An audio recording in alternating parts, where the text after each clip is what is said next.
the best possible news for Biden coming out of this is the calendar does say June, right? It doesn't say October. So look, I think, Tim, the actual best case scenario is that Donald Trump is Donald Trump, and he obviously says and does things that are outlandish and that are self-sabotaging of his own prospects. So I'm not sure that Biden can recover, but it's possible that Trump could lose it.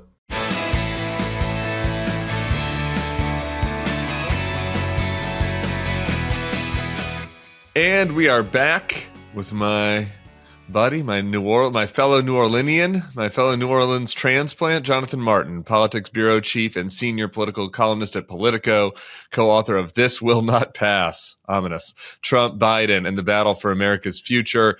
J-Mart, as they call you. How you doing, bro? The title holds up pretty well 3 years later here, huh? It does. I was talking to my husband, and I was like, who can I have? This was earlier in the week. I was like, who can I have on Friday that no matter what happens, will give real talk, will be authoritative, we'll be able to, explain to the listener what the stakes were of the debate, what the impact is going to be. I was like, we need to have J-Mart. And then the debate happened last night, and I was like, oh, I wish I would have booked a happy talk person. But Jonathan, you got a new article out this morning talking about how Democratic poobahs are responding to what we saw last night. Give us a rundown. Well, first, I've always thought Tyler was a discerning, shrewd judge of character. So thanks for having me, Tim. It's sort of last night was sort of a condensed version of what I've heard. You probably heard for the last couple of years, which is Democratic lawmakers, strategists, wise men and women grumble about Biden on background, believe he's too old to run, and don't want to put their names on the record saying it.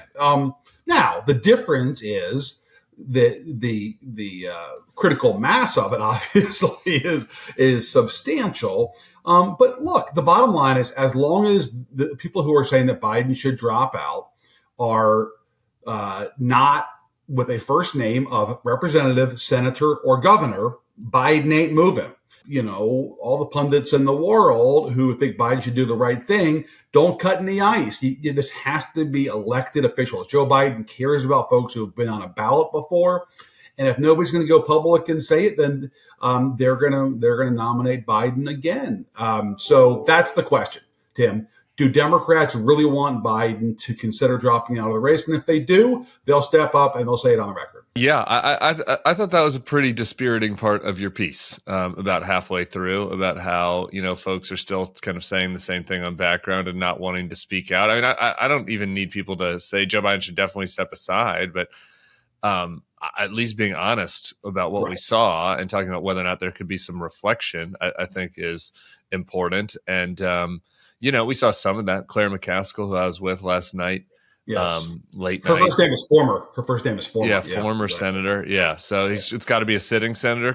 Chris Dodd doesn't matter? Yeah, I just think that it's got to be somebody from the current leadership structure of the party that's in office today. And I think the McCaskill thing got a lot of attention. I think she has real influence, especially with her fellow senators. But I think it's got to come from Democratic electeds. And I think the easiest way that this could happen, and I'm skeptical that it will happen, but if it was to happen, it would be vulnerable Democrats on the ballot this year who speak publicly. And that would obviously give cover to their leadership, who would then at least pretend like they were deferring to the wishes of their most vulnerable members. That's what it would have to be. It would have to be a collective action from the imperial Democrats in the House, Senate on the ballot this year. Well, you talk to everybody at the highest levels. I'm not a reporter. You're the national political columnist for Politico, so you had to send the text last night. I didn't send the text to my friends in the Biden White House because I don't have to, and I wanted to give them some time to breathe. But what do they? I forget the senators and congressmen. What do they say? Biden keeps a tight circle. There's the Ron Clains and the Ricchettis and the Mike Don. Do we have any sense this morning, what the reaction was from the people that he listens to that don't have senator before their name? That they bet big and lost, and that now they have to try to earn back, what they lost, and that they got months to do it. Hopefully Trump will agree to a September debate and they can get back in this thing. And that voters still don't like Donald Trump. That's kind of the best case scenario, right? Yeah. They're not going to entertain the possibility of dropping out. Certainly, they're not going to confront Biden about dropping out. That would have to be, I think, a combination of pressure from Democratic electeds and then eventually Joe Biden or his family. I'm skeptical that's going to happen. But no, look, Tim, like, you know this. I mean, the bet was we're losing this race. We got to show the electorate that Biden still can throw a fastball, and we got to remind the electorate that, like, Trump is a lunatic, and it was sort of that's the two-front war here, to mix metaphors. And obviously, they come out of the debate last night with the race that's even more of a referendum on Biden than it is a choice. So there's no good way for them to spin this, and I think that they recognize that. That's why that they weren't really trying last night.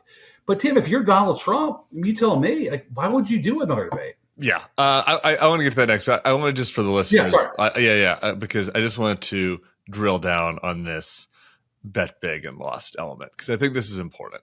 Why did we have the earliest debate in American history? Right, the earliest debate ever before last night, called for by the incumbent. Yeah, was September 23rd. Right. And I forget which. That was, I think, Carter. I forget if it was Carter Ford or Carter Reagan. So it was September 23rd. So it's a full 3 months before the earliest debate we've ever had. Why? Because Joe Biden wanted it to be early. Joe Biden's team wanted it to be early. Why they want it to be early? Not because, as Bill Kristol might think, they want that it was some deep machination that they knew he was going to faceplant, and that they wanted to have an out before the convention. They wanted to do it early because, like you're saying, they thought that Joe Biden could assuage concerns and focus the minds of the voters on Donald Trump and say, okay, he's up for it. Now we have to get serious. This other person we're running against is a criminal lunatic. And like, he failed epically on both counts, right? Like, the race is not focused on Trump now, and he did not assuage concerns. He exacerbated them. Yeah, no, that's precisely it. And they put all the chips in the middle of the table, and the House walked away with a whole lot of them.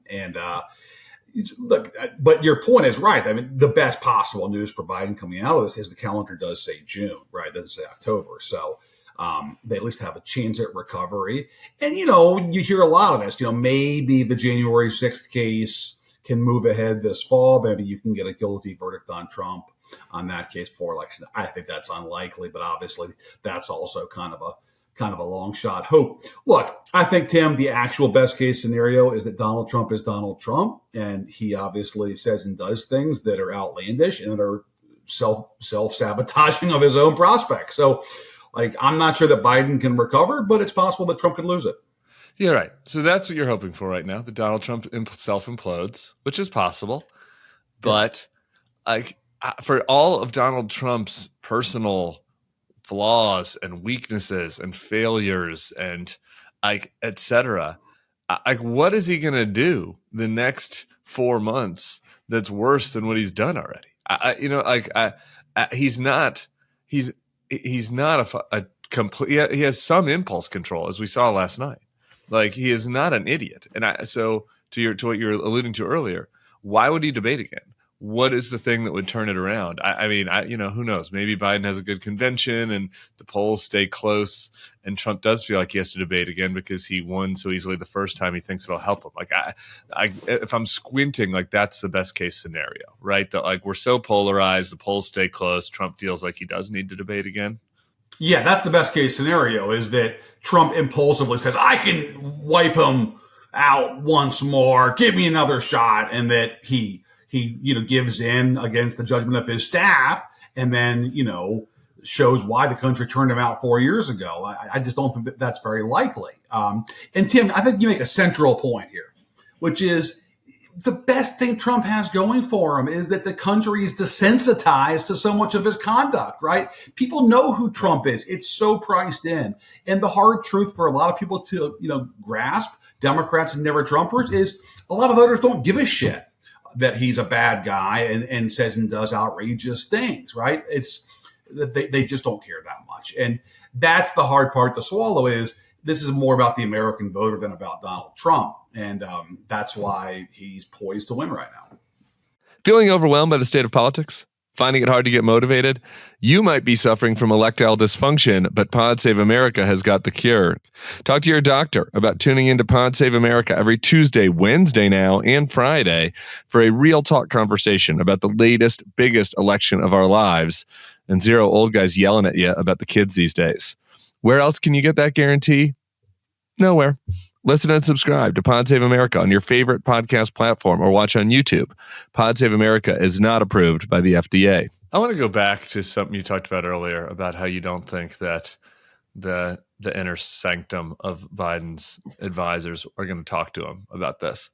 I just don't accept that. I don't understand. I mean, it was what I wrote about this morning. Like, given the stakes, I'm not even saying I'm definitely for Biden, quitting. I think that there are bad options in front of us.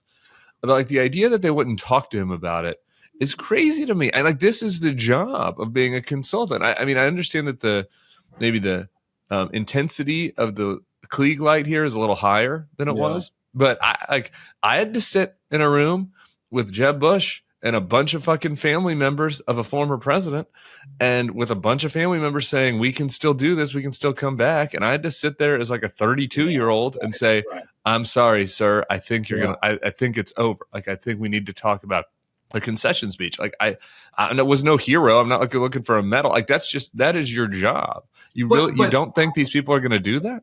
I don't think that the kind of folks Biden wants around him are the people who are going to convey that message. And especially because of the response, what they would get, which is, oh yeah, so what's the alternative? What are we going to do? Are we just going to wave a wand and nominate somebody else? Kamala is the alternative. I know. Look, I know. Andrew Egger wrote about this in the newsletter this morning. I don't know how you can look at last night and not think Kamala has a lot of problems. Maybe the decision is, the country's too racist and misogynist to nominate her, and we already tried this with Hillary. We shouldn't. I don't know. Okay, we have bad options, but like Kamala would have done way better than Joe Biden last night. I mean, shameless plug for our book that Alex Burns and I wrote, This Will Not Pass, available on Amazon.com if you want a good July 4th beach read, mountain read, lake read, whatever. But I'll tell you why that the Kamala question, it wouldn't be taken seriously in the West Wing. Just look at our book, because that'll tell you what the view of Kamala Harris is in the West Wing, the actual view of her, And so that's why I don't think that they're going to seriously entertain that question. Okay. So, all right. So he stays in. I feel like I'm pressing you like you're fucking, Corinne Jean-Pierre right now. Like, J-Mart, explain this to me. What do they do this week? Like, what? Like, they're going to go on 4th of July vacation now? Like, what does he? What does he do to demonstrate that he is up for this?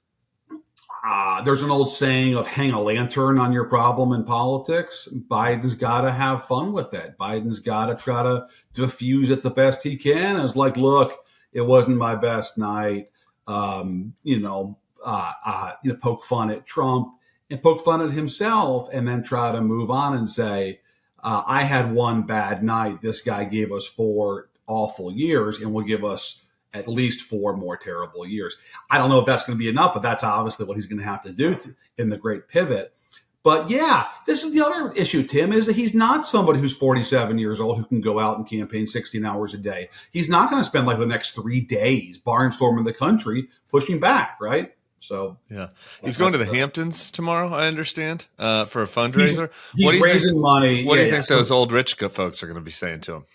Well, he does a retail stop in North Carolina Friday, and then he'll raise money. Yeah, can you imagine the kind of Dem panic in those circles, the big money circles? I mean, these folks were already alarmed, and now it's going to be off the charts. And again, here's the issue, though. I'm not sure what he can say that's going to change it, because so much of this was his appearance and his demeanor, not anything that he said or didn't say.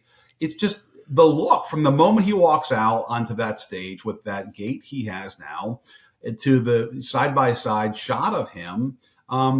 Again, yeah, he said some things that got him into verbal cul-de-sacs that were a bit rough. Tim, I think the bigger issue is just the appearance, and most American voters see the appearance and say, "No, not happening." Yeah, I mean, look, I agree the appearance is bad, but I reject that the substance was okay. No, I've had people saying this to me on Twitter, like, look at the transcripts. I'm like, yeah, look at the transcripts. Right. I mean, again, in Morning Shots this morning, Andrew Egger put out a transcript of what Kamala Harris said about the abortion question versus what Biden said. What Biden said is incoherent. Kamala Harris, was it the greatest oratory since Daniel Webster? No. But like she can prosecute a case against Donald Trump, at least on the topic of abortion. Borrow the subject. Yeah. Look, I'm not making the case on I know you're not. I'm just saying performance. I'm just saying that, like, to use a real estate metaphor, that when the buyer got to the house to check it out, they didn't even get inside to look at the rooms because they were so stuck on the outward appearance of the house and the termites crawling out of the woodwork before their very eyes.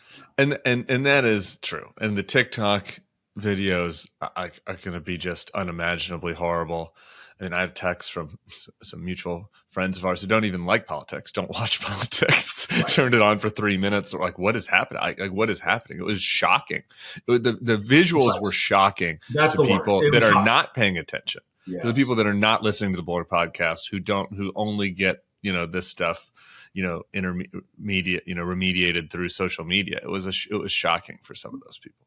And people who don't like Trump and think that Trump has no business in public life, but take a 30-second look at that and say, oh, come on, of course not. Of course not. All right. I don't want you to out any sources or anything, but so this is not about any internal info you have, but I just want to play a little parlor game with you. If there was gonna be somebody that was gonna talk, in the Democratic elected class, like who is it gonna be? Here's somebody who I would put in the top 5 of House Democrats who would speak out because she has got a knack for speaking her mind, and she comes from a really competitive district in the Lehigh Valley of Pennsylvania, and that's Susan Wild, who's had a couple of tough races and is in a very competitive district. And I saw that she told Max Cohen over at Punchbowl News this morning that she would only talk about Trump's performance last night. And boy, if somebody like that isn't willing to go on the record about Biden, then I'm not sure who is. Yeah. Okay. I like that. That's a very Jay Mardian deep cut of a mid-bench House person. How about somebody the listeners know? Is there anybody the listeners know that will speak out? Absolutely. The flat top, Obama, Hillary, 9-finger farmer from Big Sandy, Montana. Everybody knows who John Tester is, right? In the Bulwark audience. Yeah, of course. So John Tester running in a state in which Donald Trump is poised to carry between 17 and 20 points. Will John Tester say, look, Joe's been a friend of mine, he's been a good president, but this is not responsible. He'd be the obvious guy to do it. Maybe Sherrod Brown running in Ohio, which is similarly bad, not quite as bad as Montana for Democrats. But, Tim, those would be the 2 Democrats I'd look to in the Senate who are up this year. I can just again, putting aside everything, just looking at raw political considerations. I don't know how John Tester or Sherrod Brown do any. What else would you do? They're just going to go down with the ship. And as you know from the Republicans and obviously Democrats that so well, the politicians act in their own self-interest. It's all about self-preservation, and that's what gets them to move. That's why Republicans rally to Trump, because their voters like Trump and they defer to their voters. And it's the same issue now with Democrats in the sense that they're going to do what they think helps them survive politically. And in this context, in a general election. And that would be the only reason why Democrats would speak out. And that's why the John Testers of the world would be the ones who would do it. Yeah. All right. 2 more things real quick, then I'll let you go. One is, I guess, a green shoot, I guess, silver lining. If you're a Democratic listener, somebody that doesn't want Donald, I guess, which is pretty much everybody, somebody that, except for MAGA people that don't want Donald Trump to have total control of Washington next year. We have had this question on this podcast for a few months now. Why is Bob Casey and Tammy Baldwin and Ruben Gallego running so much ahead of Joe Biden? We got the answer. We know what the real answer is to that question last night. And so like maybe this like frees some of these guys up a little bit, right? Because they were already winning, right? I mean, it doesn't seem like there's a reverse coattails issue, or maybe I'm wrong. Or do you think that they're at risk now of having a coattails issue? Here will be the great timestamp check for Bulwark readers and listeners. Who is the first Democrat on the ballot to air an ad vowing to be a check on President Donald Trump, right? Because that'll be the reveal that they're conceding Trump's likely to win, and they're cutting bait. Yeah, I mean, you would think that would be the case given the polling that consistently shows that this is not necessarily a bad year for Democrats, but it could be a bad year for Joe Biden. And Tim, it kind of reminds me of like the last presidential election, except for the other guys. Like 2020 was a pretty good year for the Republicans. Like Susan Collins won while Joe Biden was winning her state pretty convincingly. Like it was always the great, preposterous joke of the lie that Biden stole the election and that he didn't win fair and square. It's like, it was a good cycle for Republicans down the ballot, right? Like it was the craziest, weirdest conspiracy of all time. Like Joe Biden wired it so he won, but like it wasn't a great night for his party. Okay. Right. Yeah. Joe Biden didn't want to have a big majority in the Senate. It was all part of a secret deep state Joe Manchin, Joe Biden plot, like to keep the party in check. All right. Sorry, Sarah Gideon, you're going to have to eat this one. We're bringing back Susan Collins to keep the big lie. Exactly. Yeah. And also Sarah Gideon, come on, Bulwark listener. Joe and Susan just love each other so much. It's an old Senate insiders game. You just wanted to have Susan around. Okay. Last thing, the Trump VP pick, which is kind of meaningless, but just as an insight into Trump's mindset right now, like, you got to feel like if you're Doug Burgum, or I don't know, maybe not. I don't know. What do you think that a confident Trump? How do you think that impacts Volt's VP and how he behaves in the next few weeks? Who's the best person that has a personal dynamic with Trump? If he is stripped of any political considerations, he just wants somebody to ride with, as the kids would say. Like who is that, right? If Trump could just pick somebody that he likes, who doesn't annoy him, who looks the part, and who he thinks is gonna like not track mud in the club, who is that? That's the question. And I will tease here for Bulwark listeners. I'm working on something sort of a bigger picture piece about this general topic. So keep your eyes peeled on Politico.com here about that. Maybe I don't know. Is that a family? Can you have a family member? I guess he doesn't really like his kids. Oh, is Ivanka back in play as VP? Maybe a little too risky. Well, she's a Florida resident now, Tim, so that she would have the Rubio problem as well. That's true. Though the Trumps have many golf clubs. I've unfortunately something that I've had to learn. Okay. J-Mart, I wish I could have had you on a more fun day where we could have had a couple of pops. But I appreciate you doing what do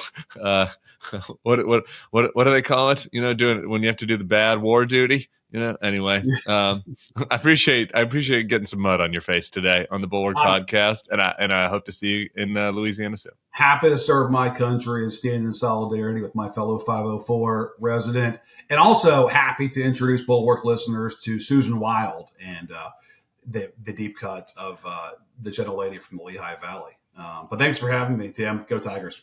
I bet listeners will like her quite a bit. Go Tigers indeed. And hopefully we can turn this thing around next week. We'll see y'all back here on Monday. Peace.